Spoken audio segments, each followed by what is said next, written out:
Mesdames, Messieurs, le centre Mohamed Hassan Ouazzani, qui a été créé récemment grâce à une généreuse contribution de Madame Ouazzani Houria Touhami, qui est la présidente et qui va tout à l'heure, qui a fait un message que notre chère coordonnatrice et collaboratrice Madame Fatim Barada va vous lire tout à l'heure.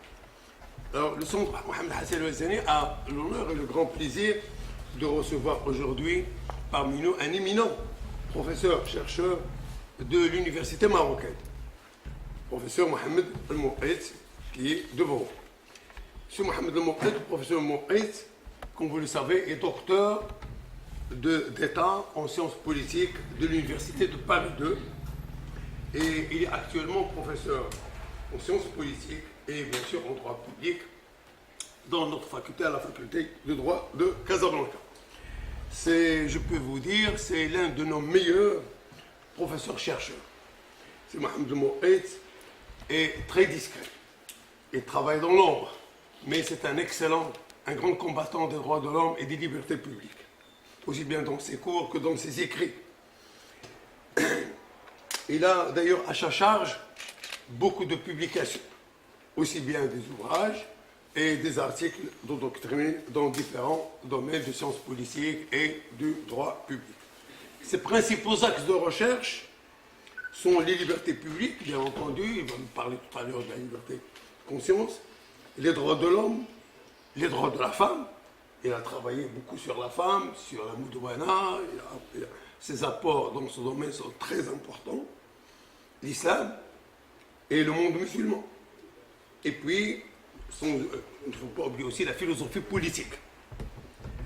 Il ne faut pas oublier aussi que Mohamed El Mouqeit, le professeur Mouqeit, est aussi anthropologue. Ah non, il travaille sur l'anthropologie. Ouais. De toute façon, c'est lié à la science politique. Moi, je voudrais que tu sois aussi anthropologue. Parce qu'il a fait des recherches très importantes. Actuellement, je crois que tu fais partie d'une équipe, d'un programme mondial qui travaille sur l'anthropologie du droit dans le monde musulman, arabe, africain, et aussi même asiatique. Je crois que c'est un groupe très important et dans lequel tu apportes beaucoup de choses. Et il ne faut pas oublier aussi que le professeur Mouqeit est membre de notre conseil scientifique. Il est même fondateur du conseil scientifique du centre Mohamed Hassan Ouazzani. Il a aussi participé au colloque international que nous avons organisé à Fès à l'occasion du centenaire du décès du leader de la nation, feu Mohamed Hassan Ouazzani, par une contribution scientifique très importante qui sera bientôt publiée dans un ouvrage qui est sous presse. Il va sortir. Aujourd'hui, le professeur Mouqeit va nous parler d'un thème qui lui est cher et d'un thème sur lequel il a beaucoup travaillé, très important, un thème qui préoccupe aujourd'hui beaucoup les esprits, surtout dans les pays, dans le monde arabe et musulman.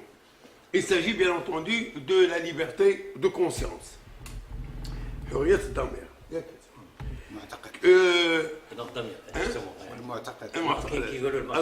Alors, la liberté de conscience que nous n'avons pas réussi à faire introduire dans notre constitution de 2011, on a la liberté de penser, alors que nos amis tunisiens ont réussi, dans leur dernière constitution du 26 janvier 2014, à inscrire la liberté de conscience dans un article 6, dans l'article 6 qui dit ceci, l'État est gardien de la religion, il garantit la liberté de conscience, de croyance, de conscience et le libre exercice des cultes.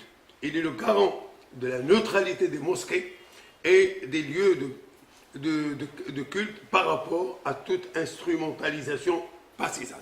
Donc les Tunisiens sont très en avance, si vous voulez, dans le monde, je crois, arabe et musulman, maintenant par cette... Le professeur Mouqeit va nous dire tout à l'heure ce qu'il pense de tout ça. Et bien entendu, quand on parle de la liberté de conscience, on parle aussi de la liberté de pensée, la liberté religieuse, le libre exercice du culte, la liberté d'expression, tout ça.